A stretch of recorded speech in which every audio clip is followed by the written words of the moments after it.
Ever notice that when black people build an all black neighborhood, it's called empowerment? But when white people build an all white neighborhood, all of a sudden they're the triple K. You want to move away from white people because it's healing. Yeah, I noticed that too. It's funny you say that because it's true. Yeah, white people had an all-white community. Yep, sure did. They didn't want black folks there. They went above and beyond to let black folks know they weren't wanted. Seriously, so much that they would patrol said community in white sheets. Patrolling said community at night, finding black folks just moseying, minding their business so they can create tree ornaments. They went as far as to create signs reminding black folks in said communities and surrounding areas that the sun bet not land on their ass. These later became known as sundown towns. So yes, all white communities have been rooted in bigotry and racism and hatred towards everything that isn't white. It's actually in the history books. This is why when that song Small Town came out, it was a problem because small towns have been synonymous with exactly what you're talking about. So black folks got the picture. They understood the assignment. They moved away, created their own community, thriving communities too. And it wouldn't be long till white folks come to infiltrate by way of booze, narcotics, lying white women, saying black men raped them so mobs of white folks can come and burn down said community. Rosewood, that's in the history books. Or black folks move away, create their own community, a bustling economy. The black dollar never left said community, and they left people alone, creating generational wealth. And then one day they look in the sky and planes are firebombing critical infrastructures, burning down the whole community. Black folks lost everything. So under the banner of empowerment, we still wasn't able to be accepted because of white people. So while you're sitting up here spinning this narrative, understand what you're saying is true. And this isn't an opinion. This is annotated in American history. Our history. History you refuse to see because it's embarrassing. But that's just how the cookie crumble. I say get a pint of ice cream, mix it in there. It tastes better. Take it easy. Are we seriously mad about people wanting to have a whites-only community? Let's not forget the fact that we always label things black own this and black own that. So a white man, Eric Orwell, wanted to establish his own town for his own people, white people. He wanted to control who he had as neighbors. His goal is to preserve the purity of his culture and traditions. So what are we mad for? Let's not forget, a couple years ago, Ashley Scott and Renee Walters got together and created their own community, their own black community. They wanted to create generational wealth and keep their legacy and culture. So I'm confused. What's the problem when the white people want to do it? And I know what you're going to say.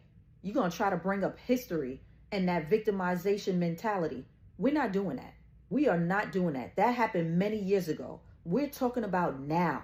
We're not going to continue to bring up the past. At one point, we did have Black Wall Street. And yes, it was destroyed. However, we had the ability to rebuild and we didn't. We were defeated. So we're not going to continue to play the victim. This is a voluntary self-segregation, not a force. Oh, let them build a white-only community in Arkansas. They'll find out. They'll find out how bored they are. I mean, without Mexican, indigenous, black, Asian influences, like, what are they even doing? Like just eating mayonnaise and listening to country music, I guess? Like, I'd be really worried about the kids in that community, though, right? Like, they're going to become the entertainment in an evil sort of way. But other than that, just let them have their experiment. No blacks, no Jews, no gays. High up in the Ozark Hills, in the state of Arkansas, dozens of people have been working hard, building houses and a new type of community.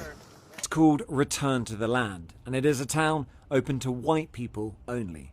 They are millennials and Gen Z, and this is a new update of age-old prejudice. what we've done here is establish a place where we have control over who our neighbors are, and that is just for the sake of preserving, our culture. And that culture, effectively, we're saying this is a white culture, a whites only place.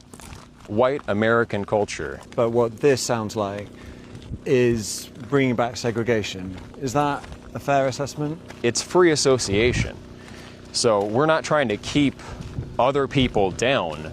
This is a small settlement in the middle of the Ozarks. But they are being kept out, even if... you don't let everyone into your home. Around 40 people live here. My name's Nikki, N-I-K-I, I'm 32. I'm a lady. This is Return to the Land, a group of millennials who organised online to build something radical and controversial. A town for white people only, that they insist is completely legal. We spent several days with them, watching as the men set about the physical labour of building out the site. All the while, the women of the group took on the more typically trad, homesteading type roles. I guess I found the people through Twitter that ended up starting this project, actually spearheading it, and I went out to the first April event last year, and it was really fun. The sort of white-only aspect of this, how important is that to you guys?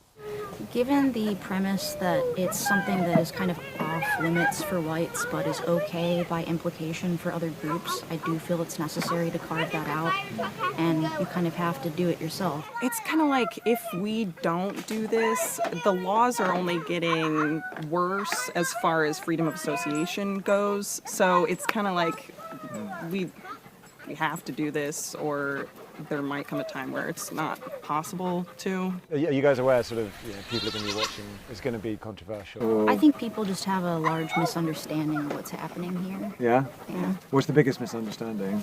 Well, that we hate everyone else. yeah. Yeah, it's not about that Yeah, by any means. It's a loving movement.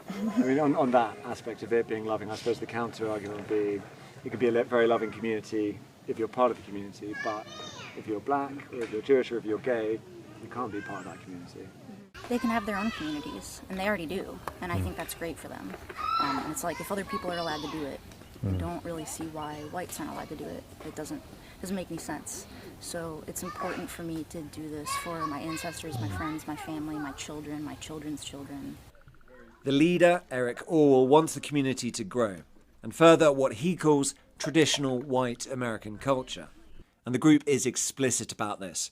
It has an online fundraiser to give cash rewards to parents of newborns as a means to incentivize population growth. Just before we arrived, they donated I personally think it's a free world and everyone is entitled to their own opinion, because you can do whatever you want. I don't know what you guys think. Leave the comment down. What do you think about this? I don't know, it's the organization, or yeah. What do you think about this movement, I think. So everyone is entitled to their own opinion. It's a free world. You can move anywhere, like anyone, even the black community is here. So you're entitled. You can do anything, move anywhere you want with your life. Thank you so much for watching. See you guys in the next video. If you feel this video was okay, nice for you, give it a thumbs up and subscribe down. Thank you. Mwah.